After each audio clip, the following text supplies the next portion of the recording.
sempre buscant estar quiet. Perquè què volia dir ser perfecte? Va córrer com el vent.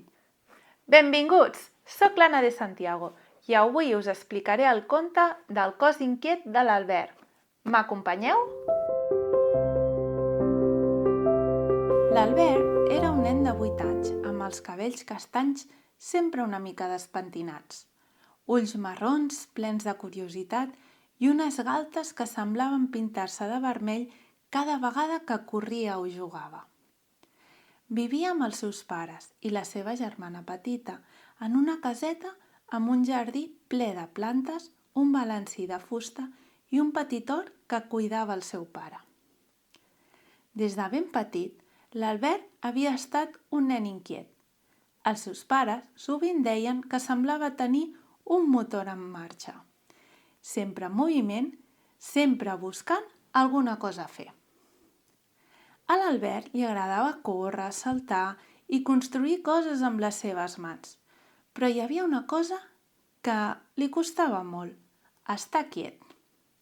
Quan els altres nens a classe es concentraven a la pissarra, ell sentia com si el seu cos tingués vida pròpia.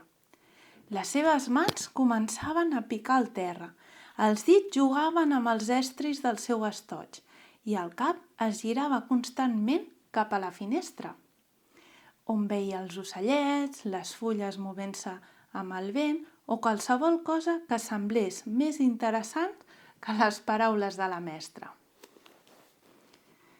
A classe això no passava desapercebut. La Clara, la seva mestra, era pacient amb ell, però sovint havia de dir-li: «Albert, concentra't, mira els ulls quan et parlo». Tot i que l'Albert volia fer-ho bé, no podia evitar-ho. Cada vegada que intentava concentrar-se, el seu cos es rebel·lava, com si no li pertanyés del tot. Això feia que sovint se sentís diferent als altres nens. Quan arribava l'hora de fer els deures a casa, tot encara es complicava més. Seia a la taula amb el quadern i el llapis, però al cap de pocs minuts ja estava caminant per la sala, mirant llibres o parlant amb la seva germana petita. «Albert, torna a taula», li deia la seva mare intentant que s'hi posés. Una tarda, després d'un dia especialment difícil a l'escola, l'Albert va arribar a casa amb els ulls plens de llàgrimes. Va tirar la motxilla a terra i es va seure al sofà, enfonsant el cap entre les mans. «Què et passa, Albert?», li va preguntar la mare, ajupint-se al seu costat. «No ho sé, mama, només que no puc fer res bé.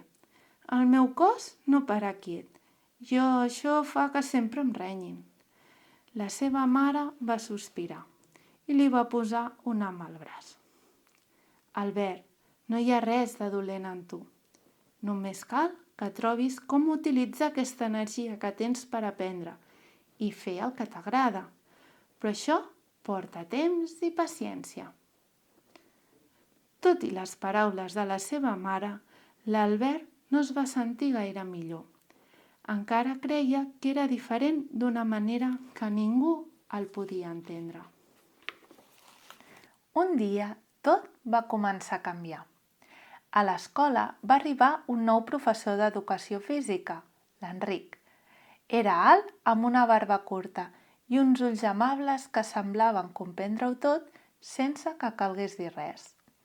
Quan el va veure per primera vegada, l'Albert va pensar que seria com qualsevol altre professor, però aviat es va adonar que l'Enric era diferent. Un matí, durant la classe d'educació física, l'Enric va organitzar una cursa d'obstacles. L'Albert es va sentir emocionat de seguida. A ell li encantaven les activitats que el feien moure. Quan va arribar el seu torn, va córrer com el vent, saltant per damunt dels obstacles, lliscant per sota de les cordes i arribant a la meta amb el cor bategant ràpidament. Quan va acabar, l'Enric li va fer un gest perquè s'hi acostés. «Albert, ets com un riu», li va dir amb un somriure. «Com un riu?», va preguntar el nen sense entendre.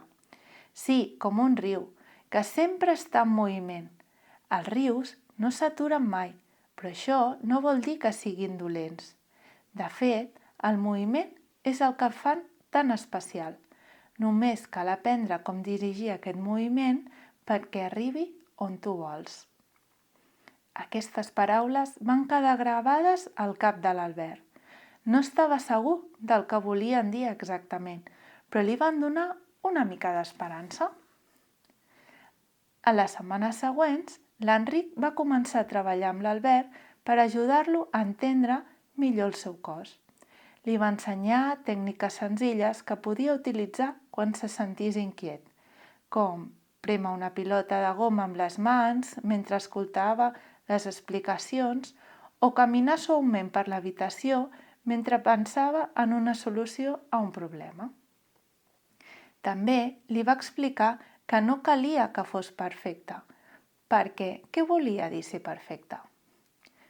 Albert, no has d'aconseguir tot a la primera. El més important és esforçar-se i fer el millor que puguis. Si un dia no surt bé, ho tornes a intentar. Aprendre és com construir una casa, maó a maó. Un dia, després de classe, l'Enric el va portar fins a un rierol que hi havia darrere de l'escola. Va seure a la vora, escoltant el so de l'aigua com corria. Mira aquest riu, Albert. Veus com l'aigua esquiva les pedres i segueix endavant? Això és el que has de fer tu. Quan trobis un obstacle, no et rendeixis. Busca una altra manera i segueix endavant.